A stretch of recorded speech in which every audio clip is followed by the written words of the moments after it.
of some Torah. Got it.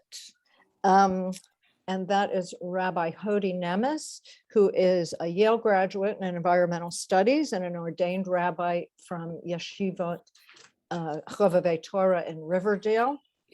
And he is the co-founder with our own Mirla Goldsmith of the Jewish Climate Action Network of New York City. And like many of us on this call, he credits Mirla with inspiring their life's work. And he previously served as the manager of greening at Chazon, where he developed what we all know as the seal of sustainability for Jewish organizations. He's now teaching Judaics at Salanter Akiba Riverdale High School in New York City and lectures on climate across the country. Hody, welcome. And please start off our meeting with some Torah inspiration. Thank you so much. Hello, everybody. So good to be with you and to be with some familiar faces, some new faces. It's an honor to be with you in the amazing work you're doing. So I wanted to situate us in the calendar. We're counting up right now, counting up to Shavuot. 50 days from Pesach, from freedom to Shavuot, responsibility. Try to watch some of the Zoom. And Shavuot. We need to mute. Can we mute everybody? Ed Rosenthal and Ed Rosenthal, could you mute as well? I'm muted. All right, here we go. We're marching towards Sinai. We're marching towards Shavuot. And what, of course, happens at Sinai is we accept the Torah. Man matan Toratenu, receiving the Torah. So what does it mean to receive the Torah on Shavuot? We're supposed to re-receive it every year. What does that really mean? And what could we hold on to? Like, what's the essence of Torah? There's 613, commandments. So that's a lot. It's a lot to receive. How can we just grab hold of something when we re-receive the Torah every year? So thinking about this and decided to look at what the Torah itself says about Shavuot. And it actually doesn't say very much. You can see here, can you see my screen? That the Torah lists all the holidays starting with Pesach, and it just lists them. And when we get to Shavuot, here's what it says. You must count until the day after the seventh week, 50 days. On that day, Shavuot, you should hold a celebration, etc., etc. And then we should really move on to the next holiday, which is Sukkot, but instead, or Rosh Hashanah actually. But instead, suddenly there's this weird thing. When you reap the harvest of your land, lo tichale pe'at sadecha, don't round the edges of your field. Don't gather the gleanings of your harvest. Leave them for the poor and the stranger. I, the Lord, am your God. So this is the mitzvah of Peah and Leket, which basically the Torah says, don't harvest your whole field.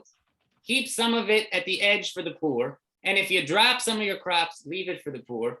Don't be such a stickler with your harvest. Leave some for the poor, for the vulnerable in society. This is amazing. I mean, it's an amazing mitzvah, first of all, truly amazing that you should stop when you're at the height of your, the height of getting your paycheck, basically, and immediately give some of it back. But also it's amazing because what is it doing with Shavuot? What in the world does this have to do with Shavuot? So you could say, well, Shavuot, it's part of it's a harvest holiday. So this is just a reminder that when you harvest, you should think about the poor. But I think there's something deeper. I think there's something much deeper. There's actually, I think, a deep, rich connection between Shavuot and Peah and Leket. The idea of giving to the poor when you harvest your crops.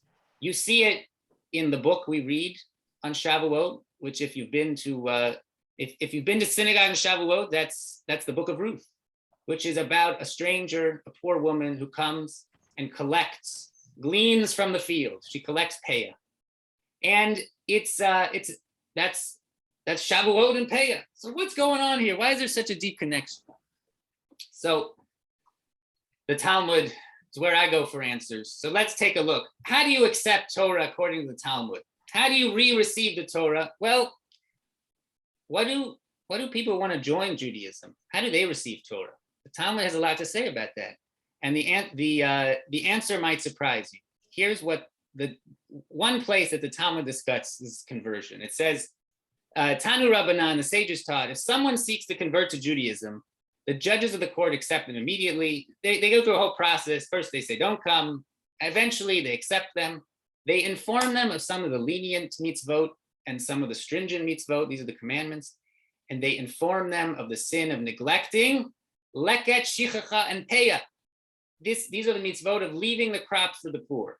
And also the tithe, the tzedakah you give to the poor. So this is radical. If I asked you, what's the one mitzvah we should tell somebody who's converting to Judaism? I would say, what would you say? Think about it for a second. So maybe, say the Shema, there's one God. Monotheism. Maybe it would be, some of the rabbis said, V'ahavta l'reacha kamocha, love your neighbor as yourself. It could be Shabbat. Shabbat, exactly. So thank you, Rabbi Devorah. So I think that's what I would say. But no, it's an obscure mitzvah. Peya, leket, and shichacha. What in the world? This makes no sense. This is a nice agricultural mitzvah. Why would I teach that first to somebody who's converting? So I think the question really is, there could be many answers to this, and I encourage you to consider it, to meditate on this. It seems to me that it's not what this is telling me is that to really receive the Torah, I have to accept Peya, and that this isn't just some nice little mitzvah. This is a whole ethos. This is a whole ethos to life that the Torah is asking us to accept. If you look, this is the Al-Sheikh, is a commentator. He and many others like him say basically, Peya, the crops you give to the poor, they're not really yours. They're the poor person's. They belong to them. You're just sort of holding them in trust. That's a radical understanding of what it is to give. This isn't charity. Charity means, you choose how much you want to give and it might make you feel good. This is just somebody else's property that happens to be in your field. That is an ethos. That is an ethos. And I have to tell you just real fast that if it wasn't for Peya, if it wasn't for leket, I wouldn't be standing here or sitting here today before you. My grandfather was a prisoner of war in Soviet Russia. And I have to tell you, it's a long story, his life, his adventures, but he was starving. And he happened to be stationed near a military hospital, and there was a garden next to it. It belonged to the general of the hospital. And every day he would steal from it, because otherwise he would die. And of course he was caught. He was taken upstairs to the general. He was going to be either shot or shipped to Siberia. This was in Ukraine as it happened. And what happened? The general said to him in Russian, "Why were you stealing from my garden?" And my grandfather thought, this is it. He's going to kill me. And he noticed that his nameplate said, Rabinovich, Commander Rabinovich. He said, maybe this man is Jewish. So he answered in Yiddish, why did I steal from your garden? Weil ich bin hungrig. Because I was hungry. And the commander said, take him away, let him go. Don't steal from my garden again. Don't steal from my garden again. And my grandfather, he survived because of that gift, that largesse of that commander. And because of that moment, I'm standing here, I'm sitting here, I'm here. The point, though, is that he shouldn't have had to depend on somebody's charity, on somebody's largesse. The way of the world is if you find somebody in your field, they're stealing. And the Torah says, no, they're not stealing, they're taking what's theirs. They're taking what's theirs. And every time you harvest, you have to give them what's theirs. So we don't own fields today. Most of us aren't farmers. We don't have a field, but we do have our time. We have our money also. And I think giving regularly of our time, every month, every time we harvest our time, that's in the spirit of Peah. That's in the spirit of giving from our crops. And I think what we do through organizations like Jewish Earth Alliance, every month, taking even 20 minutes, the rabbis say you should give at least like a 60th of your crops to Peah. That work out to about half a day. So if you're not doing half a day, maybe we should be volunteering, giving of our time, fighting for climate action for at least half a day a month. So I challenge us all to recommit to that work as we march towards Sinai, as we reaccept the Torah, take the message of Peah, give back. And it's not that you're giving out of an act of charity, you're rendering what belongs to others, what belongs to the vulnerable, you're rendering to them what already belongs to them. So great to share Torah. Amen and amen. Because it's right, because it's righteous. That's the word for that's where righteous, tzedakah, comes from, because it's right. Thank you so much, Hody. And I want to thank you for the assistance that you have provided with Mirala to write the action alerts. They have been they remain brilliant. And thank you very much for that.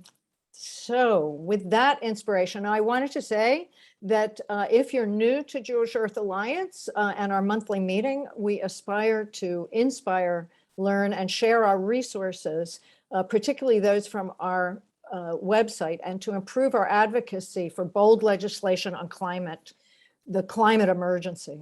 So check out our website and our recordings of these meetings on YouTube if you wish. And if somebody could put them in the chat, that would be fabulous.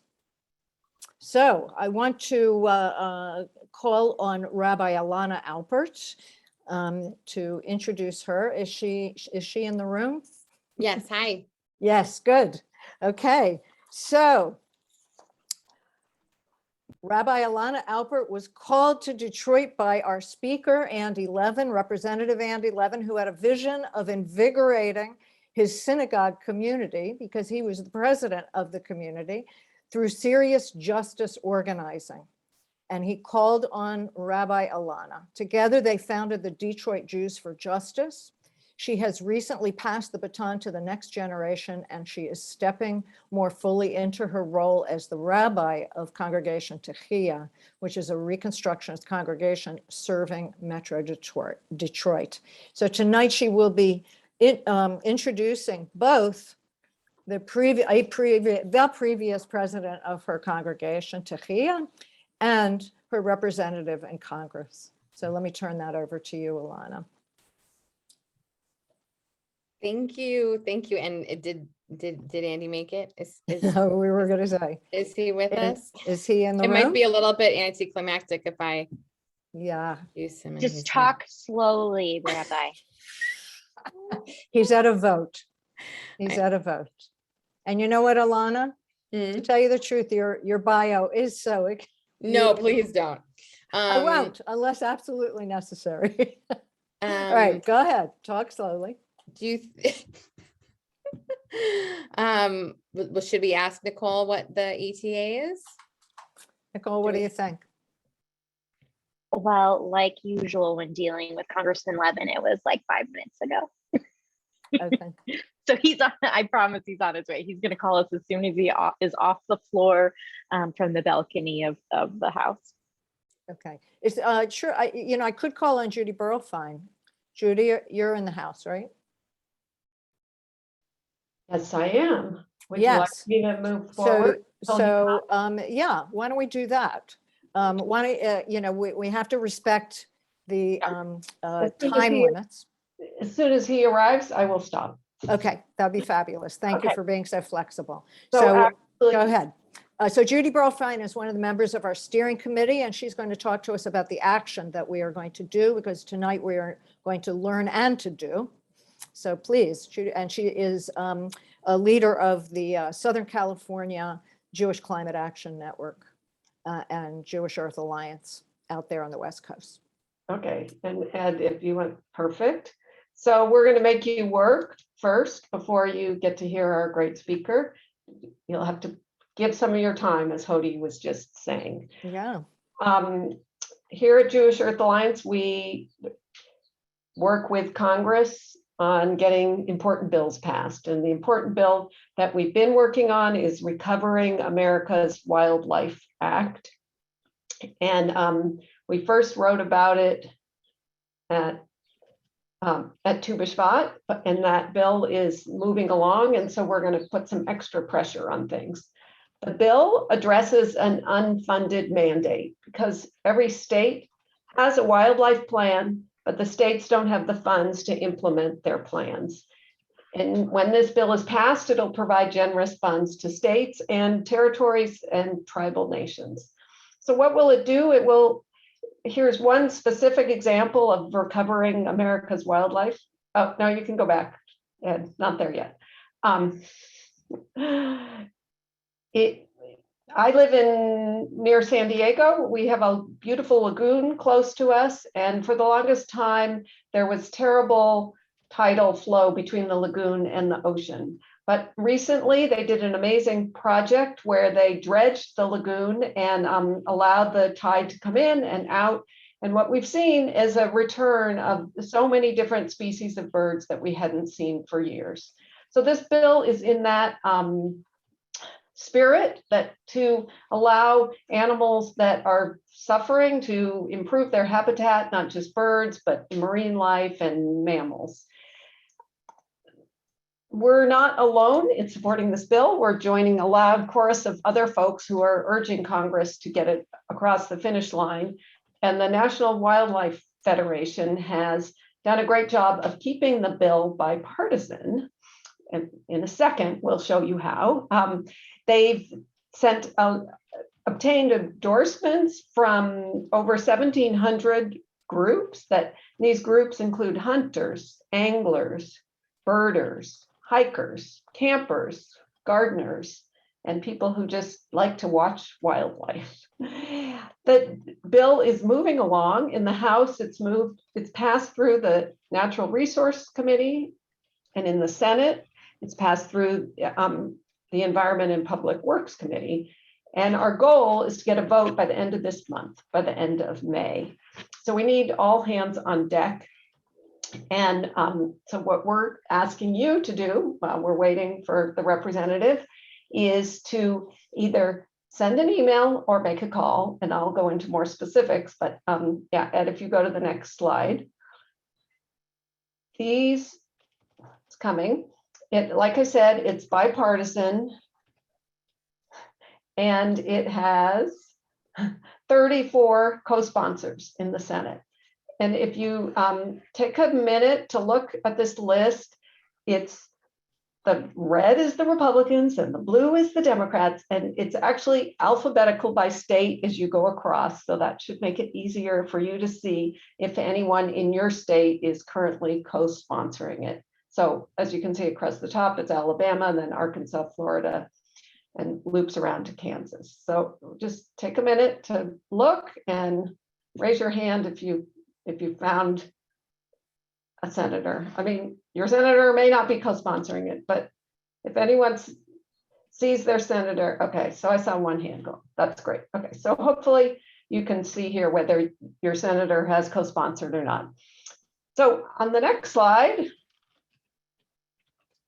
we will tell you what you're going to do. You are right this minute, while we're waiting for the representative, on your computer, pull up the website of one of your senators. It's really easy. It's just their last name.senate.gov. So for me in California, it would be feinstein.senate.gov. And if you really don't want to submit a comment, you can also call, and we have the phone number here, but the disadvantage of calling is it's after hours and their voicemail may be full, or they may not even have voicemail. So I encourage you to go on the website. When you get to the website, it's usually pretty easy to find a place where it says contact. And if the representative comes while we're doing this, just leave the website open and we can finish at the end of the meeting. And once you find a place where it allows you to contact, I know on Feinstein it was a little confusing. There was something up in the corner that I clicked on, and that gave me a drop down that said contact. So hopefully everyone's finding that. And here's the simple message that we're asking you to send. If they're already co-sponsoring, just say thank you for co-sponsoring S2372, Recovering America's Wildlife Act. Please encourage leadership to schedule a vote. That's what we want. We want them to vote because it has great bipartisan support. If they're not co-sponsoring, we're going to ask them to co-sponsor. It's a little bit tricky because they're looking for one Democrat, one Republican. So, they'll have to find a pair, but you can still ask them to co-sponsor and ask them to find, someone of the opposite party to co-sponsor with them. Okay, go ahead and write your note now. And if you have any questions, you can unmute and ask me, or you can send me a chat. What is the Senate bill? I'm writing to the senator. So what is the Senate bill again? It's right. You can see it on the screen. S2372, Recovering America's Wildlife Act. And the total number of co-sponsors, I think, let me go back, are 34. We have 34 co-sponsors already. I'm just asking because I already Senate. Senator's website and it's trying to type. So are we considering environmental or they consider it something else in general? I didn't hear your question. Ask that again.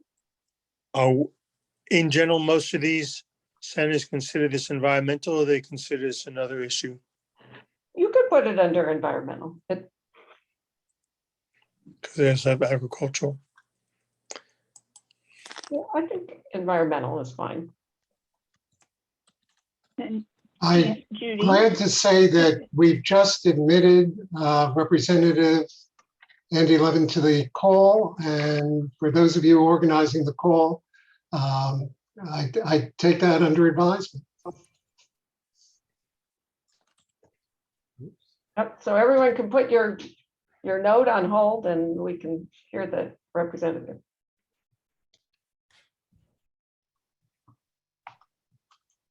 Well, I'm actually going to jump in to accept the honor of introducing him. And instead of reading his bio, which I think I'll just put in the chat, actually, I'm not going to tell you Andy's bio. I'm going to tell you his Torah. And his Torah is, he might not know this, but his Torah is the Torah of Rav Kook, who was the chief rabbi of Jerusalem during the British Mandate. And Rav Kook teaches that there are four people. There are people who sing the song of the self. There are people who sing the song of our people, our nation.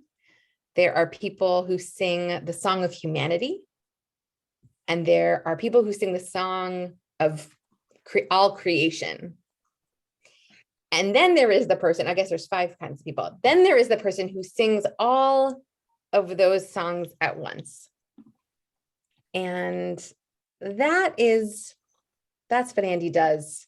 Andy tends to his body, his spirit, his beautiful family, his incredible 4 kids and his wife. He serves our people, the Jewish people, as the president of our synagogue, as the founder of the Church Youth for Justice.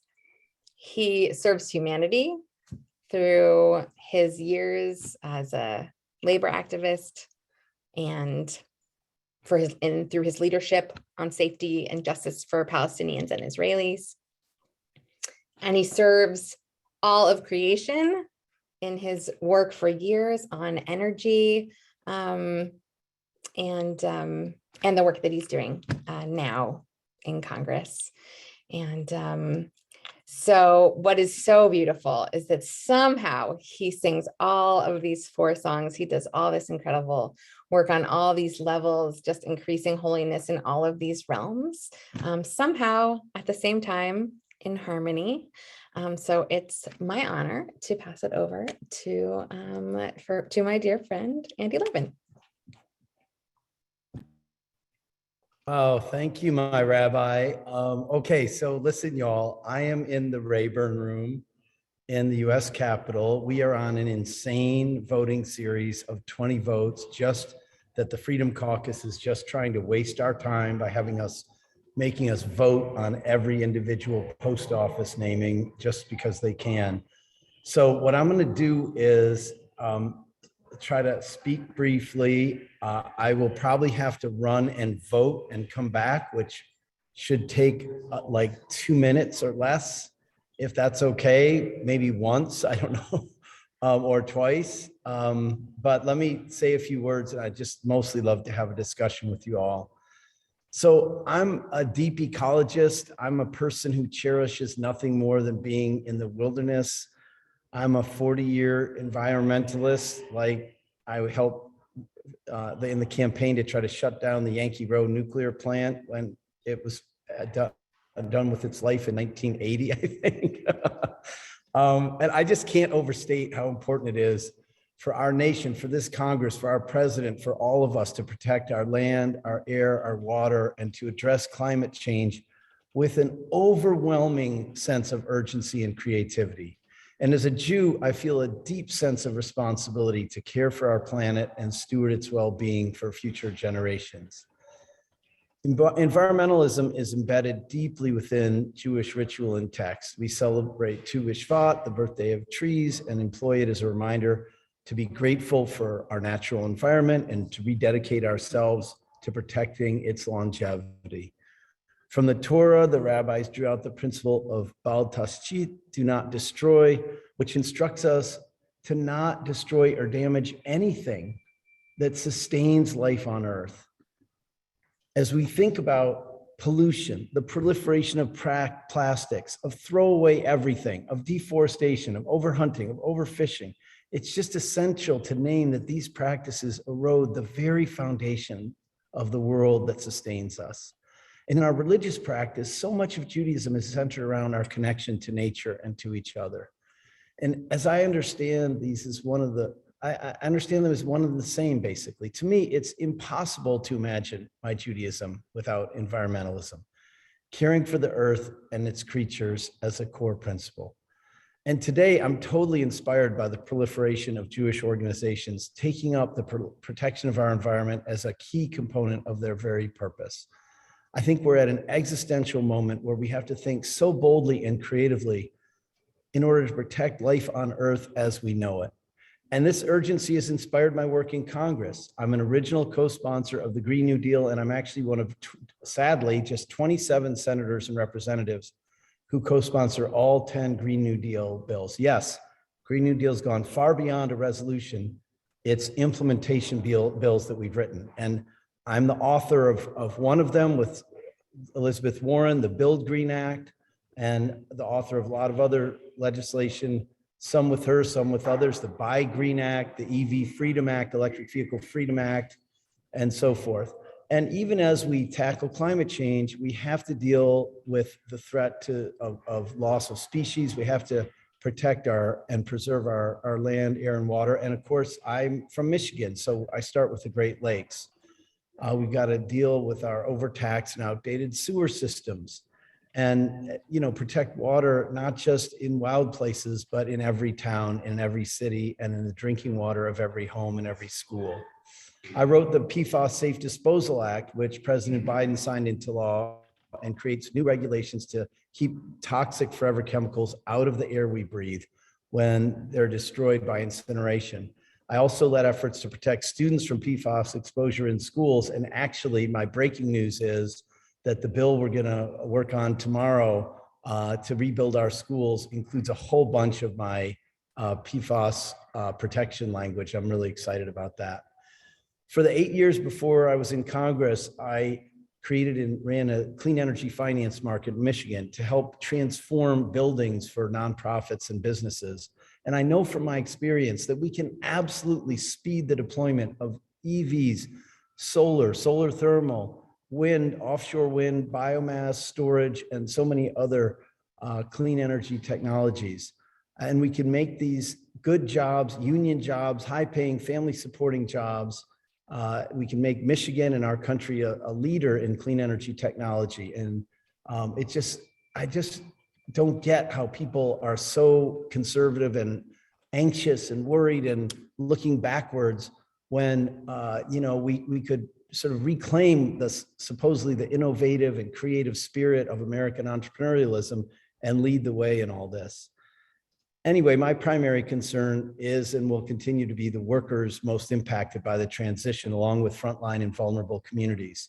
They've got to be seated right at the center of the table as we discuss the resources and policies we need to effectuate the change we need to save our species, other species, and this planet. And I know how important it is to ground this work in our values.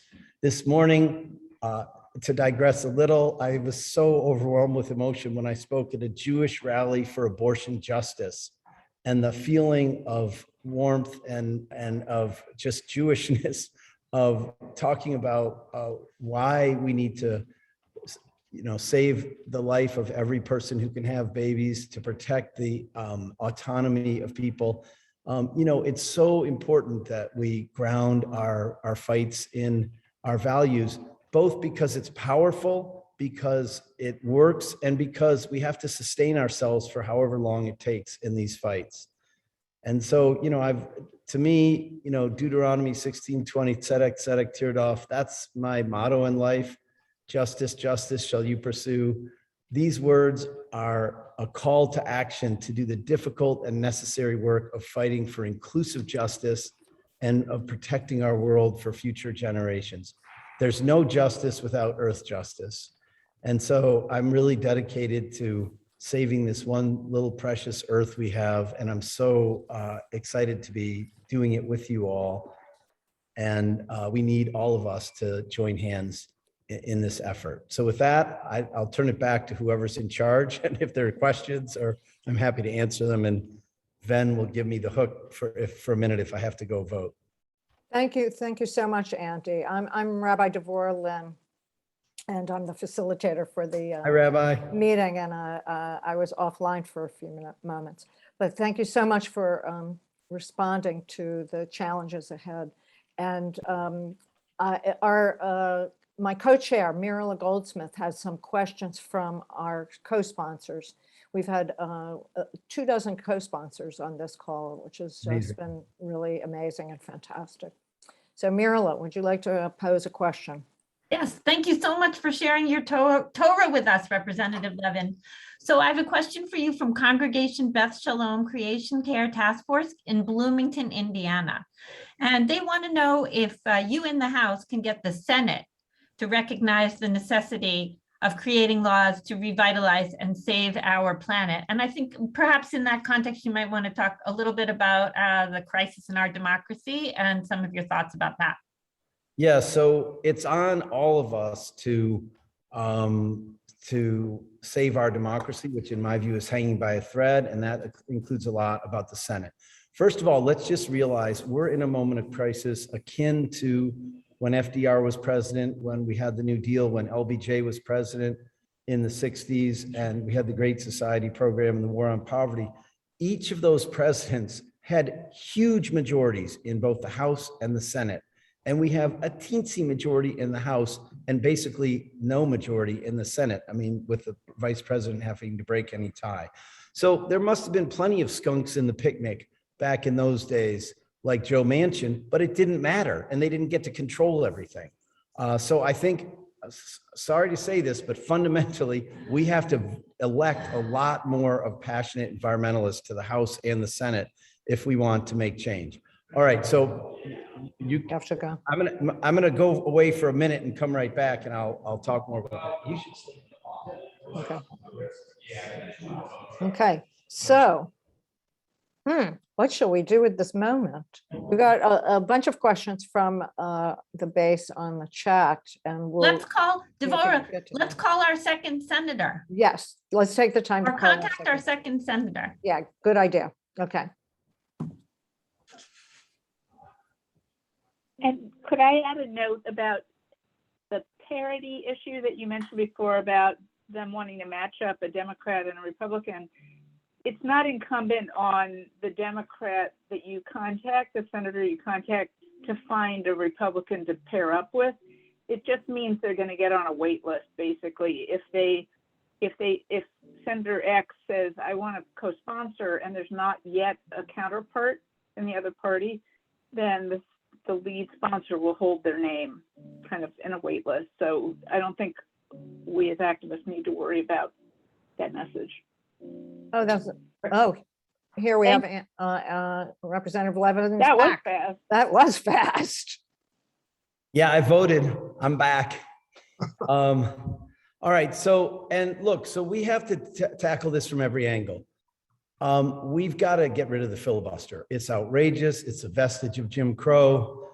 The founders never intended for there to be minority rule in the Senate, and it really prevents the Senate from carrying out the people's business in so many ways. We also have to pass the Judiciary Act and expand it and reform the Supreme Court. And, I'm a big backer of that. And we just have to keep working on all these issues. So I don't know. I mean, we are pressing very hard for the Senate to take up what they can from the Build Back Better Act, which included $550 billion for environmental and climate change efforts. By far, it would be the biggest thing that's ever been done in this country. And yet, Joe Manchin is this guy who's made $1 gazillion from the oil industry, literally. And he has said he's willing to make some compromises and get something done here. We'll have to wait and see. But we are pressing, and everybody should just keep pressing very hard for that. And in the meantime, I am not slowing down on protecting our democracy. I introduced with John Ossoff the bill to protect election workers in polling places. I introduced legislation with other colleagues in the House to have a time off to vote act, to have 2 hours of paid time off for poor and working class people so they can vote on election day. So we have to keep pressing and pressing on all these things, even as we try to drive a big turnout to buck history and grow our majorities in the House and Senate instead of losing them. And I just think, as horrifying as Alito's opinion is, overturning Roe v. Wade in the most violent way and threatening so many of our other rights that aren't enumerated in the Constitution, as abortion isn't, I hope that will wake a lot of people up and realize I don't just get to show up every 4 years. I got to get out there and vote in 2022 to protect my autonomy of my own body and so forth. So that's my answer. I have a couple more questions from our co-sponsors. So the Jewish Initiative for Animals wants to know what you think can be done in terms of agriculture and food policy, both to protect our health and to reduce emissions. How do you think agriculture and food policy fit into our work on climate solutions? Huge. 10% of our climate change problem at least comes from agriculture. It varies in different parts of the world. In the US, about 42% comes from heating and cooling and lighting our buildings, 20-some% from transportation. But there's so much we can do. We can change agricultural practices. We can change soil practices. We can plant so many more trees. We can reforest, and I think it's extremely important. And we have to meet farmers where they are. So for example, most conventional farmers are aware of soil erosion. I mean, they're seeing their own soil go away. And so getting away from their, the way these seed companies and the big ag companies and the fertilizer companies have, gotten them to farm with monocropping and using these heavy fertilizers. They are, if we can get them to realize that that's bad for their own bottom line, for their own way of doing things, and if we can get them to help preserve our soils, that would really help. So we've got to, I think food policy is huge, and obviously we have to eat a lot less meat, and we have to, eat, more locally. There's huge fossil fuels and moving all these. Why on earth would we drink water from Fiji, for God's sake? I mean, drink water from the earth right next to you instead. So there's many things we could do about food and agriculture to improve it. And it's hugely important. And I love if Jewish people are doing it in a Jewish way. It's fantastic. Thank you so much. Repair the Sea, Tikkun Hayam, which is an organization based in Florida, takes Jews scuba diving Very exciting. I wanted to give a call out to. Scuba Teaching diving, scuba Hayan. diving. Scuba dive, yeah. Scuba Scooby- diving. Thanks, Marilla. Scooby Jew. He calls it Anyway. Scooby Jew. Their question is, we at Repair the CT Kunayams view water as sacred and humanity as stewards of this blue planet. And they feel that deep sea mining is very short-sighted. And given that the United States has not signed the Law of the Seas Treaty and is not a member of the International Seabed Authority, something I just learned from this question, what can we do to prevent deep sea mining and protect the oceans? Well, you know, Rabbi, I think I know about as much as you do about this. So this is great. I want you to follow up with whoever, you know, this organization. If you will follow up with my office, and in particular with Courtney Laudick, Laudick, you can find all these people easily. It's all public information. Maybe at least you'll move one more congressperson to co-sponsor legislation, sign letters and so forth to push for this. Because I don't think most people, a lot of people know we're not part of the International Criminal Court and some other things that get a lot of attention, but some of these, things about like deep sea mining or these, global conventions. So I don't know much about. So, educate me, get me on board, and I'll work to get my colleagues on board. How's that for a start, for a little accomplishment of this very meeting? That's wonderful. Rabbi Ed Rosenthal is going to be in touch with you. Okay, I will definitely be in touch with you, Representative. Thanks, Rabbi. The Citizens Climate Lobby Jewish Action Team, I know you have an answer for this one, would like to thank you for co-sponsoring the Energy Innovation and Carbon Dividend Act, HR 2307. How do you see carbon pricing fitting into a broader package of legislation to bring us to a 50% or more reduction in emissions by 2030? Okay, so I'm going to tell you all something. The groups that work on this are some of the most effective citizen lobbyists. They meet with me regularly. They always have like 10 people from my district in the meeting. That works. And I know that there are also people who are, I know in my community. And so I don't think carbon pricing, like a lot of economists are like, that's the answer. And if you just do that, I don't believe there's any silver bullet. And I definitely don't believe carbon pricing is a silver bullet. We must, like, for example, in a capitalist economy, incentives don't work for the public good for everything, right? So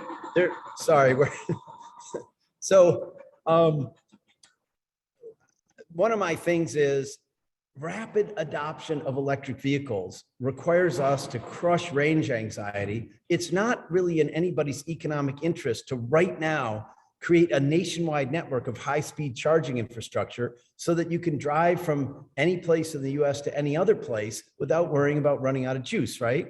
Okay, so we're going to do that. That's what my EV Freedom Act does. Carbon pricing is huge because it could be like the overlaying structure that drives economic activity in general away from fossil fuels and towards renewables. And then we also have to organize society to get there quicker. Like I will soon introduce a bill about buildings to rapidly move towards zero net energy buildings for new buildings and to retrofit existing building stock. So won't they hold the last vote open? All right, I'm getting the hook again. So saying I have to go. I'm so sorry. This is so great. I really Can you apologize. come back? We still have a few more minutes. Yeah. All right, okay. All right. He is unbelievable, everybody. He is so nice. Yeah, he's terrific. He's terrific. So has everybody, so it looks like a lot of people have contacted their their senators. We'll give you another minute. That only took them like 30 seconds to vote, But Can we'll I give just you- add one thing? Sure. Another thing you can do on the Recovering America's Wildlife Act is we have some signs. If you go to our website, jewishearthalliance.org, you can download our signs, take a picture of yourself with a sign, and then you can post it on social media and tag your members of Congress. You can do it on Twitter, Instagram, Facebook, whatever you like. And if Naomi Edelson is still with us right now, she's one of the key people working with the National Wildlife Federation on this bill. Naomi, if you're still here, would you like to say something? Hi. Oh, you're back. Woo, okay. I'm breathless, but I'm back. Okay, here, one more question from our co-sponsors. And let me again thank all of our 22 co-sponsors for joining us tonight. We're really grateful for your support. HCM would like to know, what potential do you see for expanding the Green New Deal in cooperation with our democratic allies, such as the European Union, Israel, and India? Wow, well, that is a really, that's a really important question. So I'll tell you something I'm doing right now.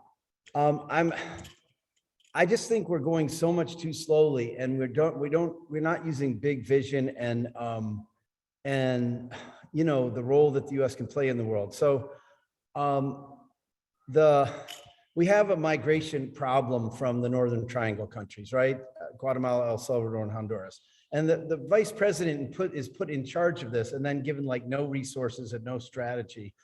So what about this?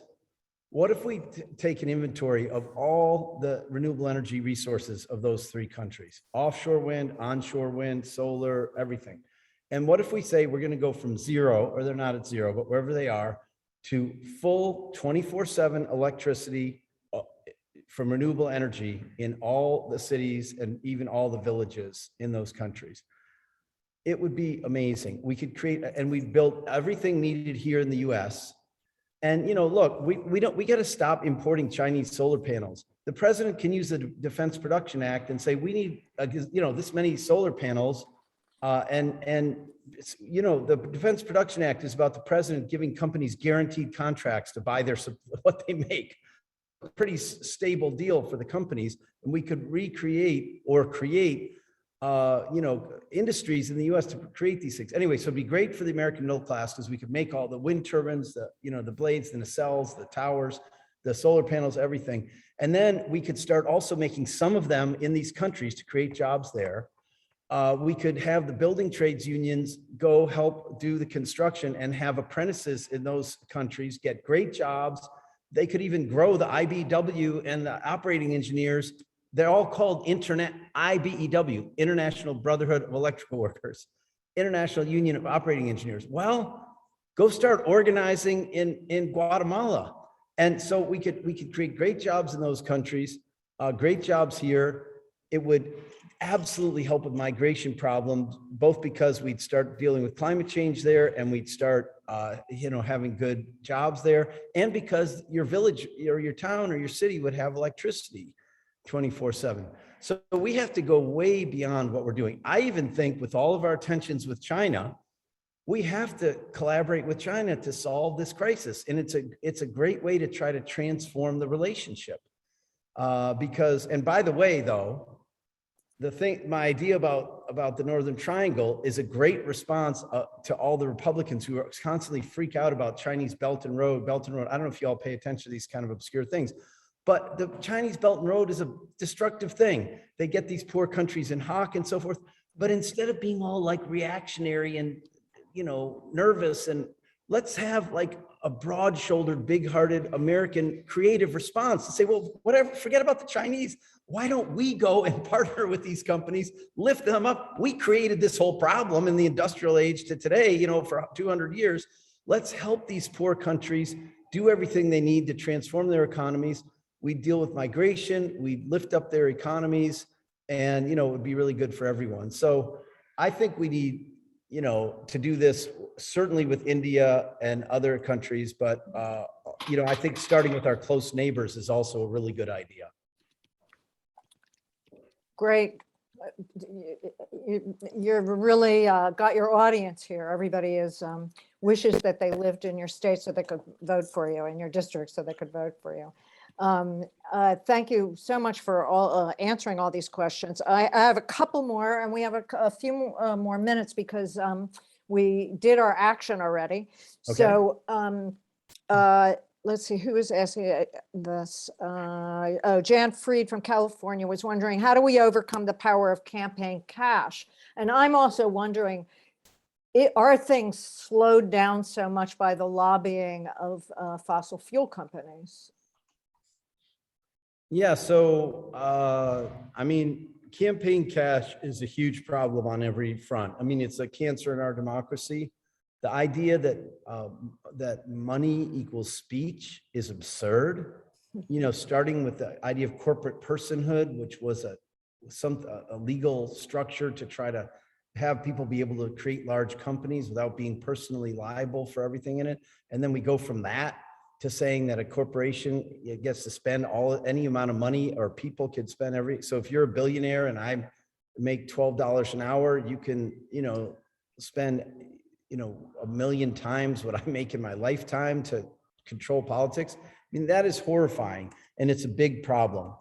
But we can't, I think what we have to do is align economic interests with organizing interests and, you know, the climate change movement, the environmental movement, to try to turn the corner. I think that we're already seeing that, you know, fossil fuel companies, you know, their days are numbered as they are now. And, you know, investors and, you know, people are starting to run for the exits. We have to put our pedal to the metal, you know, on this and really try to accelerate this transition.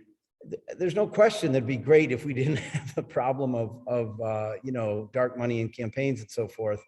But, you know, we can't sit around and wait until we solve that problem in order to tackle our you know, environmental and climate change problems. So, Yeah, you know, I work on that issue too, but we just have to walk and chew gum at the same time. yeah, their days are numbered, but they're really going down with a fight. Yep. Yep. I don't know who asked it, but they're wondering why Biden and the other Dems are opposed to eliminating the filibuster. I guess backlash. Well, so look, I'm the son of Sandy Levin and the nephew of Carl Levin. Carl was our you know, senator for 36 years in Michigan. He passed away in July. He was against eliminating the filibuster. We had huge arguments about that. I think there are these Senate traditionalists who think that the filibuster is somehow part of the Senate as the world's greatest deliberative body. And actually, it's just completely false.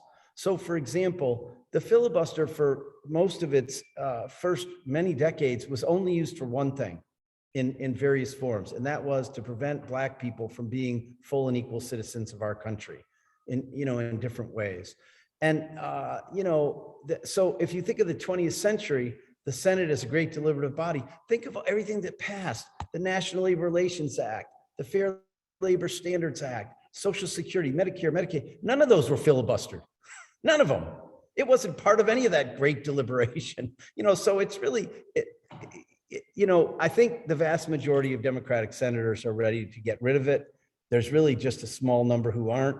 And if we could get up to, you know, a majority closer to 60 than 50 in the Senate, I think we could absolutely get rid of the filibuster or modify it very, very seriously. I think we can get rid of it. So it's just a Senate rule. They can change at any time. But vote. Yes. Work on voting and working, calling people and getting them to vote, especially environmentalists who don't vote by the millions, which is astonishing and completely unnerving. But thank you so much, Representative Levin. It's a pleasure to meet you and to have you as our guest tonight. We wish you well, and if you love what he's doing, you're welcome to support him. We have some connection links for that. And please look at our website as well. And if you'd like to join us and come back to a meeting, we have one every month on the third Tuesday, 8 p.m. Eastern time. So please join us again. Well, thank you. Let me just say that as I leave that unfortunately, I'm in a primary because Michigan's losing a seat. And so if you're interested in Jewish politics in America right now, I am the #1 target nationally of the right wing on Israel crowd, which some of you may be part of, or maybe mostly not, I don't know. But I'm, very, very strongly supported by many, many progressive Jewish groups. But this is, there's 7 environmental groups, national groups that have endorsed in my race. Everyone has endorsed me. There's just, my opponent backed Michael Bloomberg in 2020. I traveled the country for Elizabeth Warren. So if you're interested in, my opponent's not Jewish, by the way, but AIPAC and these other groups are backing her because she'll do whatever they say. So that's another discussion. And whereas I'm the author of the Two-State Solution Act and somebody who believes very strongly in Israel and that the only way we can have a peaceful, secure homeland for my people is to realize the political and human rights of the Palestinian people, God forbid. So, I really do need your help. If you're, you can find out how, or I'm not going to do that here, but it's great to be with you. And I'm in this fight to save our planet forever. So love you all. And thanks for having me. And I'll come back. Thank you. And thank you for showing up this morning as well. Thank you. I want to, just to round out our meeting, I want to thank all the people who participated, Representative Levin, Rabbi Hody Nemes, who is a cousin of yours. Is Andy still on? He's a third cousin, he said. Alana Alpert and the representative, and Mirla Goldsmith, Judy Burlfine, and Ed Kopf from our steering committee. Ed Kopf is our quiet techie in the background. From our steering committees, and our wonderful, wonderful sponsors who showed up and brought people. Thank you so much for all of that. Here's a list of our sponsors. Again, I want to just say that we are counting the Omer this 7 weeks between Pesach and Shavuot. And I wanted to count that with you if you would like to do that. So we'll say Baruch Atah Adonai Eloheinu Melech HaOlam Asher Kiddushanu B'Mitzvotov V'Tzivanu Al Sefirat HaOmer. Amen. Hayom, blessed are you, ruler of the universe, who uplifts us, sanctifies us by commanding us to count the Omer. And to count our days and to make every day count. Hayom Shnayim Ushloshim Yom Shehen Arba'a Shavuot ve'Arba'a Yamim LaOmer. Today is the 32nd day, which is 4 weeks and 4 days of the Omer. And on the tree of life, the mystical tree of life, we are between the characteristics of Netzach and Hod, and they represent our feet in the mystical tree of life. Netzach is the quality of endurance and perseverance, and Hod is the quality of glory and splendor. And to me, it's the difference between a sprint and a marathon. And we as activists work with our mind, heart, and feet.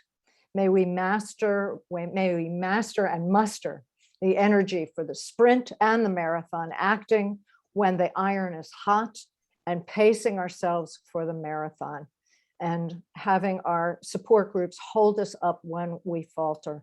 May you be swift of feet and strong of heart, all of you, to continue this sacred work. Thank you very much for coming tonight. Have a blessed evening, and it's an honor to be your host tonight. Join us again, please. Thank you. Thank you so much.